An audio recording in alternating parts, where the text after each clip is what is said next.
while we waited the computer to get sorted out. One of the good things about Guyana is the food we have there. The bad thing about it is when you come after lunch, you run the risk of everyone falling asleep after eating that food. Yeah, what's up? Okay, good. So let's go. All right, so yes, that's my title. Guyana's the location for a charter city. I know everyone, well, not everyone, some of you would be wondering what is this charter city, what it's about. So just bear with me. What I plan to do is to answer or ask first of all, and then answer or try to answer 3 questions. What is a charter city? Why a charter city for Guyana? And how can the diaspora be involved?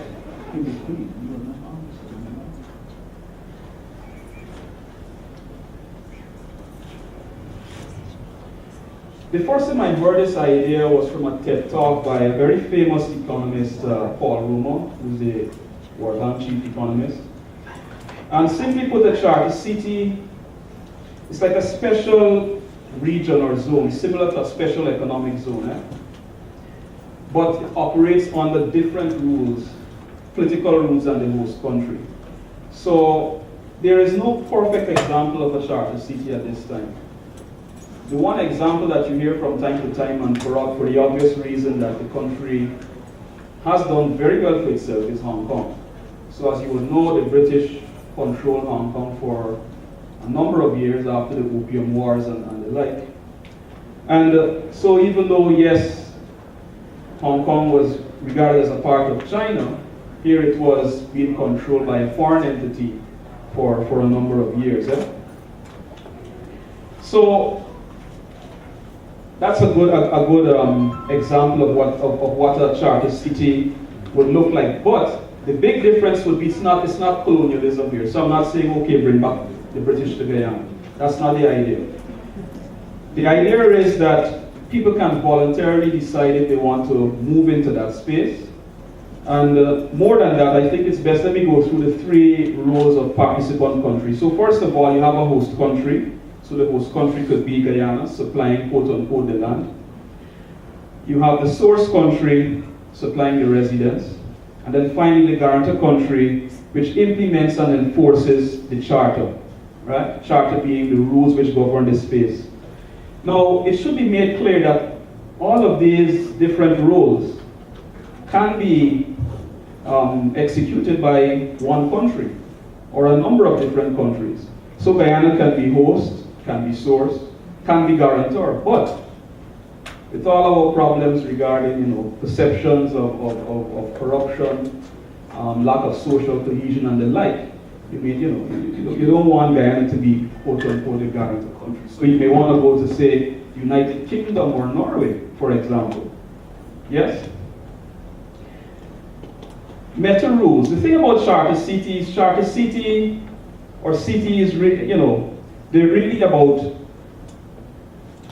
new rules for making rules. Yes? So this idea of meta rules about rules.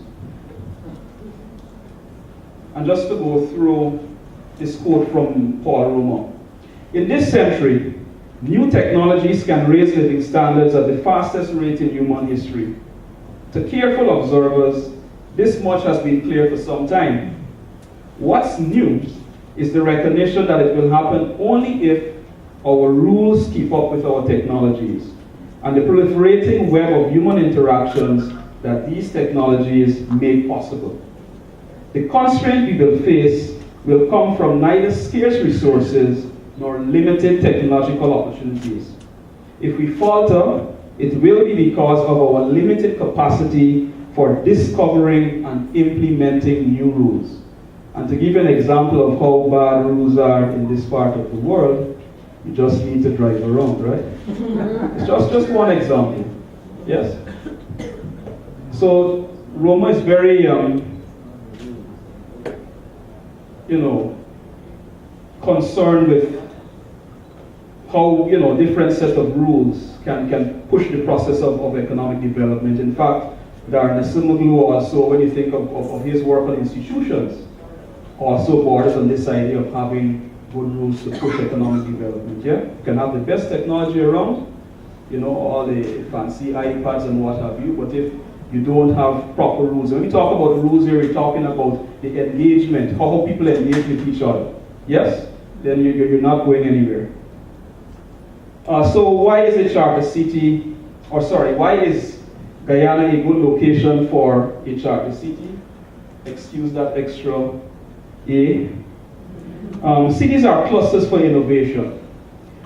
I'm from New Amsterdam, and while I don't have, you know, any strong numbers to support this, a lot of the people I know from school, they either leave New Amsterdam to go abroad, or they leave New Amsterdam, they go to UG, and then, you know, they stay in Georgetown.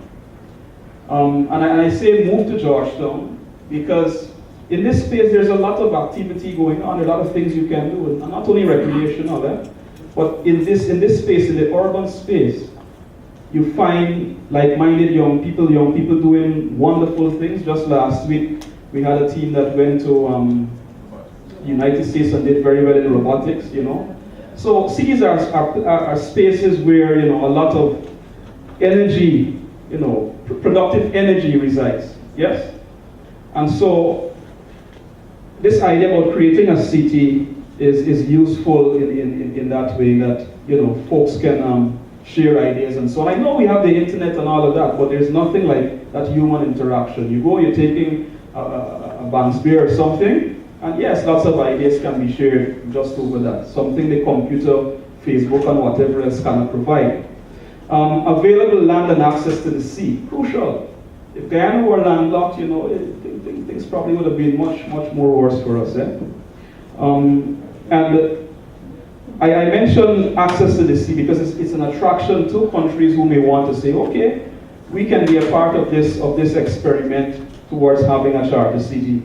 And in terms of available land, there's lots of land, and I must admit, I don't know, and I haven't yet figured out what would be the best location for a new city. What I would suggest, though, is that we want to have a greenfield project, meaning a new project. I know this morning there was discussion about Bartica as the first green city for Guyana. Yes, but I would prefer a new area where you don't have to disrupt the light that is there. Guyana has a low population density, so yes, you know, attracting people shouldn't be a problem. You know, anytime there's an influx of persons, there's this, you know, people start to get a little antsy here. But we do have a low population density. By one measure I saw from the World Bank, we're number 8 on the list, so number 1 being the country with the lowest density here. Abundance of natural resources, pristine environment, and I mentioned this and I say, okay, green city equal green economy. When you think of a, you know, when I think of a city, and I think about the dynamism that you find in cities, and when you think also of this move towards green economies, I'm thinking about a city from the ground up where we can be innovative in how we design that city. So I'm not thinking about something necessarily with big fancy skyscrapers and all of that, you know. But everything from the materials to the use from the cars we drive, all of that, if it can be done with the environment in mind. Yes. Well, I mentioned the high perception of corruption as crucial. In fact, just yesterday, in terms of the involvement of the diaspora, it was said that, you know, one of the things which diminishes how much, you know, involvement we have from the diaspora comes from transparency. Well, okay, if I send my money to Guyana, what happens to it? I can tell you, for someone who is trying to do things for his old school, some folks don't want to, you know, even for the old school, so much less the wider society. So a charter city can deal with that problem. In terms of how diaspora can be involved, I know I have less than a minute left. Investing, of course, remigrating, and I want to note here when I say remigration, I'm not saying everyone should come back. You know, you have your lives abroad or what have you, but you can want to come back to retire. So why not retire in a space where the rules are more akin to what you're accustomed to in whichever country you've decided to reside in abroad. Just to conclude, another quote from Roma: the people who live in the poorest countries on earth are the ones who suffer most obviously from bad rules, The most pressing task is to find ways for them to adopt rules that are already known to work much better. Finding strategies that make this possible is the key to reducing global poverty. Doing so might also shed new light on the general dynamics of rules, an area in which everyone has an important stake. Thanks for your time. Ladies and gentlemen, do allow me to rush through my presentation in 10 minutes. I'm from the International Organization for Migration. I'm going to share quickly on what we call a comprehensive strategic approach centered around 3 keys of action when engaging diasporas. And we have been using this particular approach in all our work around the world. So the first component, or the first E, is enabling. And IOM works with government to strengthen the political and institutional framework that reduce the social and financial costs of migration. And here's where we work closely with governments to promote ethical labor recruitment in order to protect job seekers from abuse and exploitation. And particularly in Guyana, there's so much examples I have in my head I want to share with you. And this is basically working with government to make sure that those policies and those frameworks are in place to ensure that migrants are protected, they're safe in their work. We have a project in the interior regions 1, 7, 8, and 9, and we have been working closely with the Ministry of Health in terms of ensuring that Brazilian migrants, those who are not regularized, that they get registered, and information that is shared through the ministry. It's an HIV project. We ensure that the information is shared in Portuguese so that Brazilian migrants can access the necessary healthcare they need. And around the Caribbean, there are other projects we would have focus on. The other thing we do as it relates to enabling is to support governments to reduce the cost of remittances.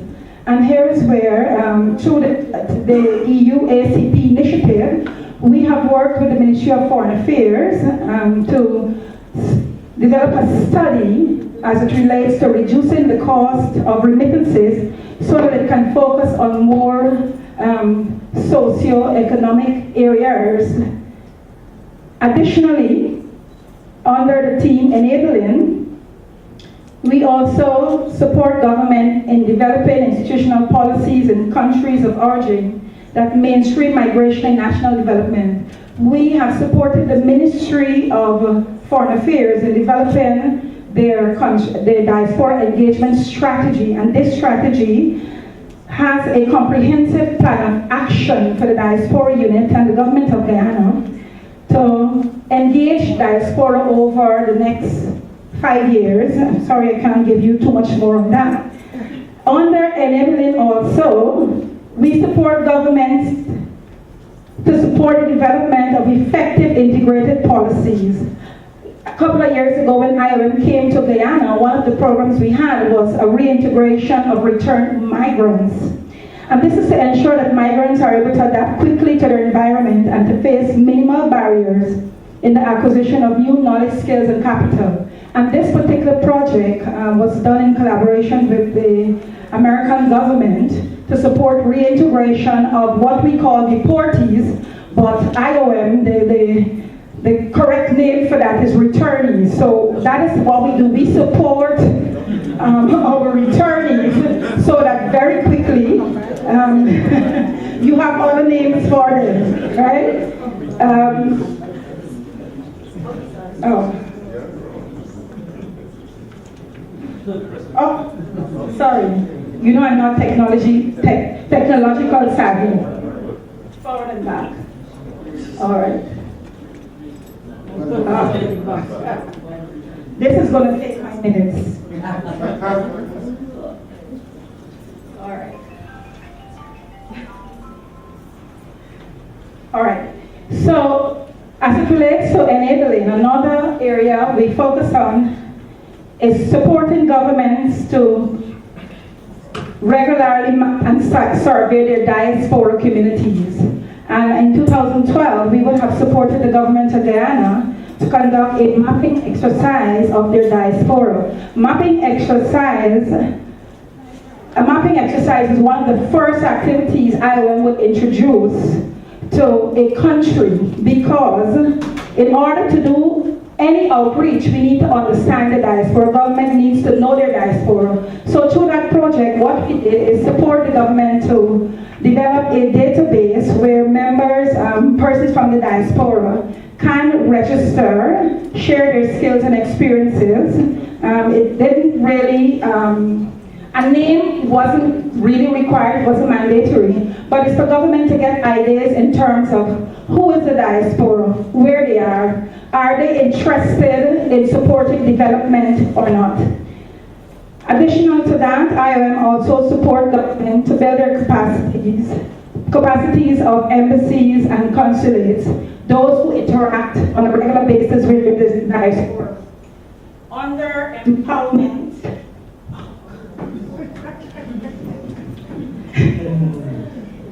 empowerment for development. With the right conditions, we are aware that diasporas would support development, whether there are policies in place, whether there are administrative, regulatory bodies in place. It is normal for diasporas to support governments. So what we do, we empower governments to develop programs, to put systems in place where they can facilitate trade and investment between their diasporas. In May, in the week of independence, IOM would have supported the government of Guyana through what we call the Effective and Sustainable Diaspora Engagement for Development project. It's a regional project where 4 countries, Belize, Suriname, Guyana, and Jamaica, one of the activities, the main activity, is that they supported 10 entrepreneurs from the diaspora. I don't know how many of you know about this, to come to Guyana. We call them look-see visits. It's an opportunity. It is government saying, here, we're interested in engaging you. We're giving you an opportunity to come to explore opportunities here. So for that period, that week, they participated in, they attended meetings, they participated in an introduction workshop where they really get information on doing business in Guyana. What are those barriers? What are the opportunities? They came with their ideas, and I must say, I'm certain you heard about it earlier. Some of these ideas, even though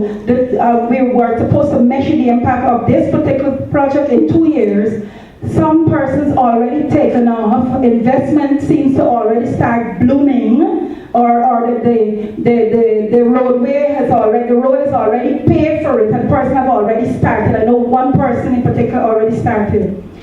Additional to that, we encourage government to provide information on financial literacy, where persons can learn more information as it relates to remittances, safe ways of sending remittances, avenues of sending remittances, and so forth.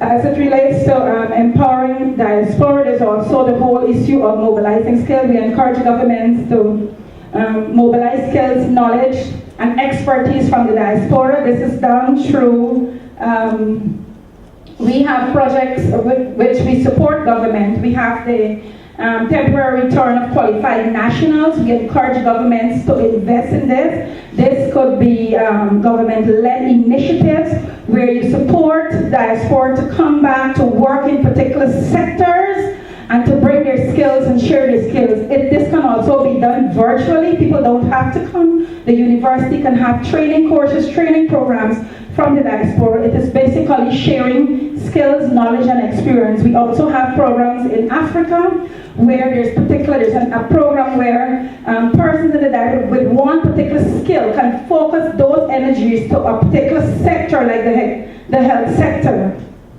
and to fill the gaps that are there. So,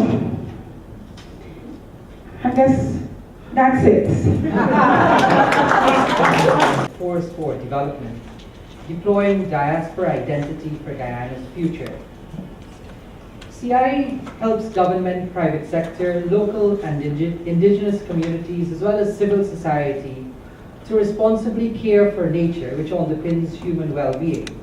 And we've been working with successive governments from the time of the low carbon development strategy and now with the green development strategy, to really assist governments and also to assist civil society, the private sector, local communities to participate in this process, because we believe this really underpins human well-being. Both of these initiatives, both the low carbon development strategy led by, as well as the green state development strategy, are meant to chart a sustainable development path for the country through creating sustainable and resilient jobs, growing sustainable economic sectors, and maintaining the environment and services it provides to people. To achieve such a transformation in economic development, the Guyanese diaspora and the migrant community must be meaningfully engaged. This group, which for this presentation will be referred to as simply the diaspora, is a very significant agglomeration of people who, while physically separated from their Guyanese homeland, have an extremely high level of influence in our society. Consider this: Guyana's rate of migration of 93% of high-skilled workers to OECD countries is the highest in the world, according to a World Bank study from October 2016. From our diaspora, the flow of financial remittances estimated to be $374 million, or 32% of our GDP in 2010, according to a report from the IDB published in 2010.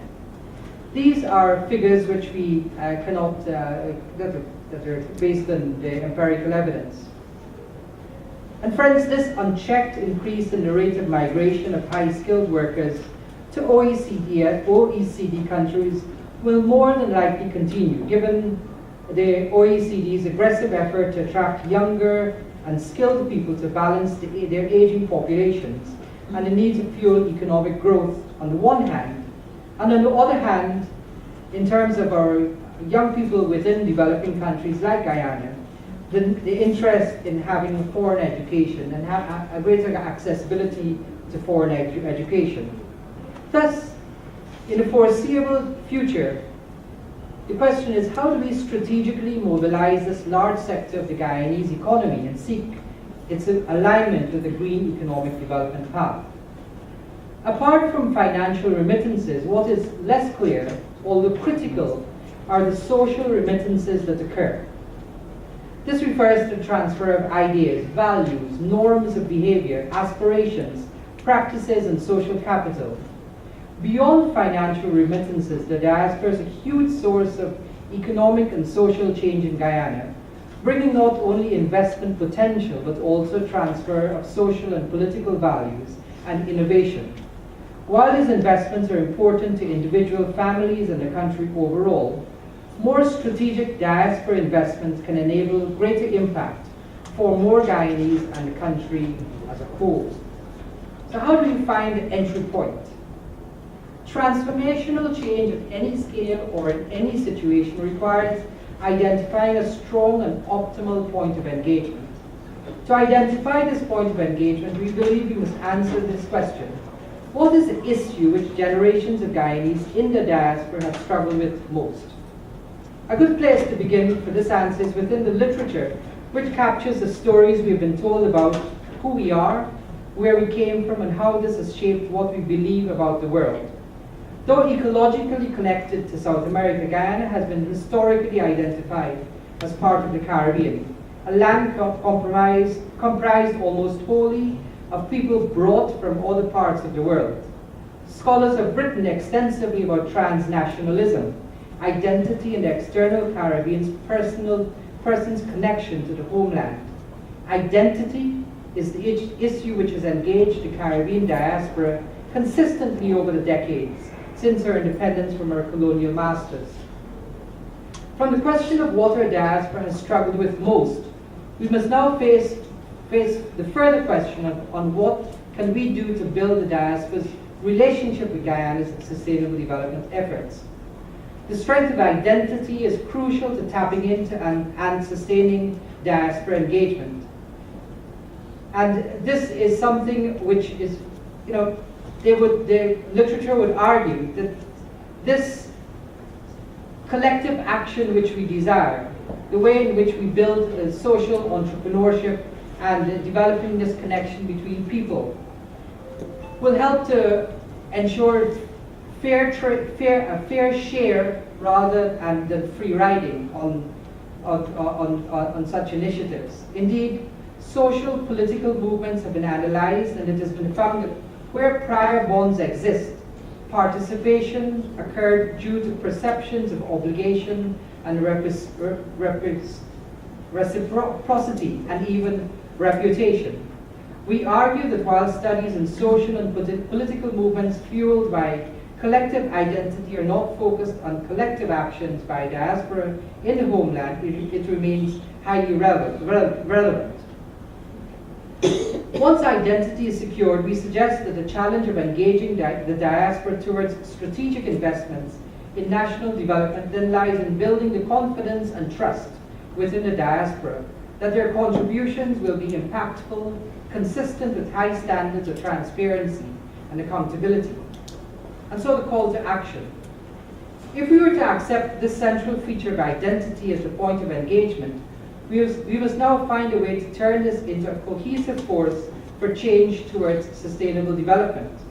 And therefore, we would like to offer to you a concept that we call the You Are Nature Initiative.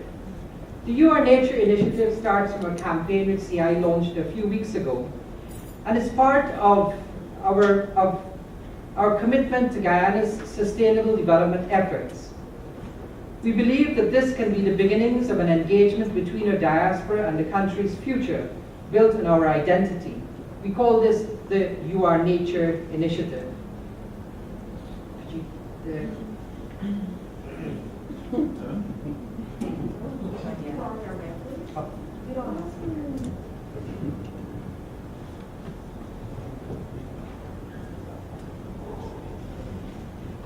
Unfortunately, our university's laptop is not. No, this is not university.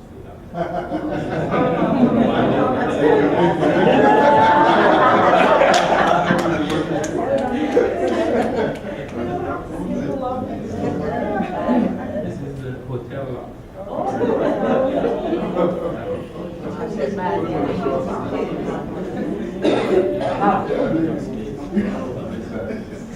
Well, I apologize for that. You would have seen a lovely 3-minute video which features some people that are very near and dear to me, including my nephew.